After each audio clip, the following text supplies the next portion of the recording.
Well, cut to the chase. Will you renounce your inheritance? What?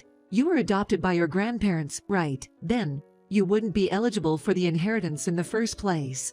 Besides, didn't he pay the child support for you? That should be enough. Don't even think about inheriting anything. A woman named Marilyn shouted in a shrill and unpleasant voice. It made me angry to do as she said, but I don't need the inheritance from such a despicable man either. Okay. I don't need the inheritance from such a despicable mo.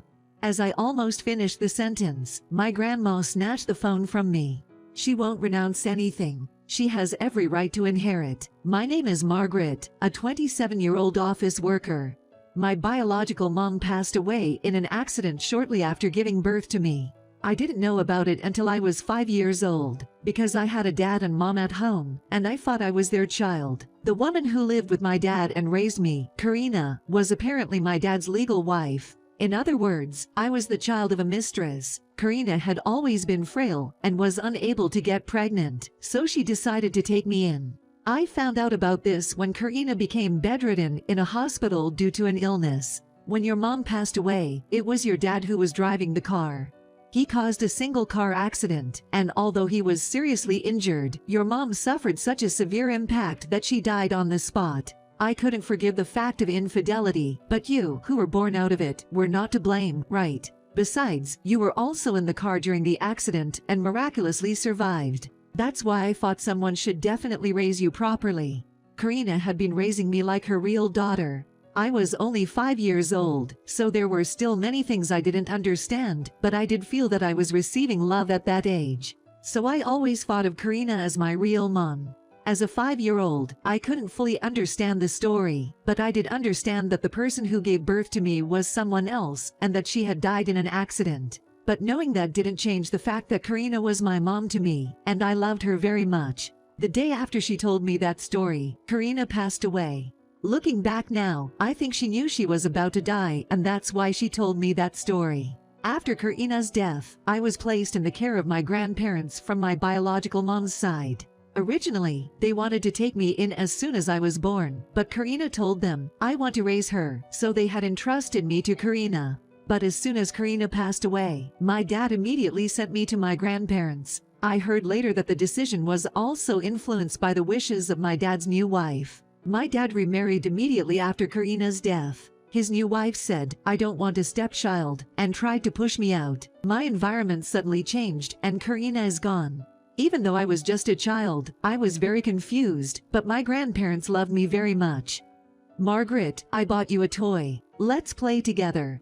Margaret, I made some cookies. Let's eat them together. My dad was hardly ever at home, so I have no memory of playing with him. I can't even remember his face clearly now. My grandparents also told me various things about my biological mom.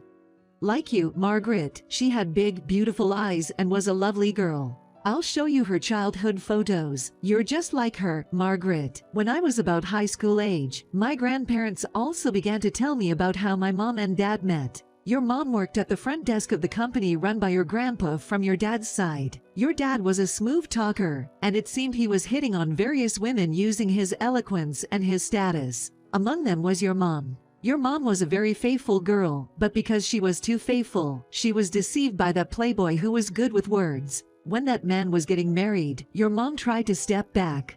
But that man said, the marriage is something my parents decided on their own. The one I truly love is only you, and tried to continue the relationship with your mom.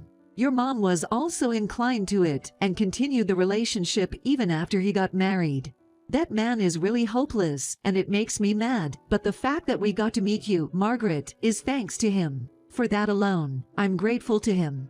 So Margaret, of course we're not saying you should have unwholesome fun, but don't just focus on studying, broaden your horizons to various things. It seemed my grandparents were a little worried that I was too enthusiastic about studying. Indeed, I was desperate to get good grades, get into a good university, get a job at a good company, and succeed more than my dad. So I often refused invitations to go out with my friends and studied at home instead. But my grandparents probably thought that I would regret not having a time I could call my youth in the future because of that.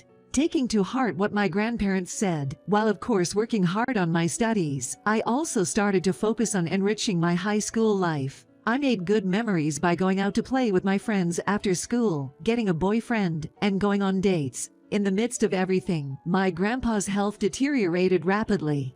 His doctor's visits became more frequent, and he was often in and out of the hospital. My grandparents' home was far from wealthy, and the medical bills for my grandpa's care put a strain on their finances. Because of this, I found myself hesitating about going to university. However, my grandparents told me, "Don't worry about it." They made it possible for me to go to university. My grandpa passed away during my sophomore year. I'm truly grateful to my grandpa, who raised me with a lot of love. Even though my granda was also elderly, she's working part-time to support our finances. Determined to pay them back, I studied hard and did my best in job hunting. Thanks to this, I secured a job at a major corporation. My grandma was overjoyed and said to my grandpa's grave, "Our Margaret has really worked hard," while praying. Afterward, I spent busy days working as a working adult. I was still living with my grandma, and we get along as well as ever. However, she's getting older, and her legs seem to be getting weaker. Our home was a 2-story house, but it was old and the stairs are steep with high steps, so much so that I often had to go upstairs to get something for my grandma. Just as I was starting to worry about my grandmother's health, I received the news of my dad's sudden death. Apparently, he had a car accident while he was driving. He crashed into a utility pole and passed away instantly from the severe impact. Apparently, his mistress was also in the car at the time, but she survived. Since my dad had already taken over the company from his parents and had become the CEO, his death was briefly featured on the news. That's how we found out about it. After I learned of my dad's death, I received a call from Marilyn, the woman he had remarried. She's the woman who kicked me out of the house when I was 5. You already know that he's passed away, right? Let's get to the point. I'm thinking we should talk about the inheritance. Inheritance. Sure, I'm blood related to that man, but I don't want any of the dirty money from such a terrible man. I was listening to her, thinking I would probably not receive the inheritance. Well, cut to the chase. Will you renounce your inheritance? What? You were adopted by your grandparents, right? Then, you wouldn't be eligible for the inheritance in the first place. Besides, didn't he pay the child support for you? That should be enough. Don't even think about inheriting anything. A woman named Marilyn shouted in a shrill and unpleasant voice. I barely remembered seeing her face once when I was little, but just from her tone and voice, I could tell she was an incredibly unpleasant woman. It made me angry to do as she said, but I don't need the inheritance from such a despicable man either. Okay. I don't need the inheritance from such a despicable ma. As I almost finished the sentence, my grandma snatched the phone from me. She won't renounce anything. She has every right to inherit. If you don't allow her to receive the inheritance, I'll hire a lawyer and fight to the end. Saying that, my grandma hung up the phone with a bang. I was speechless. My grandma's a bit out of breath from getting angry, but she smiled at me. You're still related to him, dear. That's why you can inherit. What? According to my grandma, even I was legally adopted by my grandparents. The parent-child relationship between me and my dad is still present. After considering the future, my grandparents decided not to cut off the parent-child relationship. If my dad ends up in debt or needs care, the burden would fall on me, but I would also have the right to inherit. My dad's family is wealthy and he took over the family business, so the inheritance would be substantial and serve as support for me. Margaret, money is money. There's no clean or dirty about it. You've been at the mercy of him enough, so get something back from that man, even if it's just money. She was right, I fought. In fact, precisely because he was such a despicable man, I felt like I had to get as much as I could out of him. I immediately decided to hire a lawyer and called Marilyn. I will properly claim the inheritance. What? Who do you think you are? You have no right, so it's impossible. It seems I'm still legally considered my dad's child. And about the child support, as my grandmother told me, my dad only paid for the first 5 years, leaving the remaining 15 years unpaid. Oh, is that so? Po-you.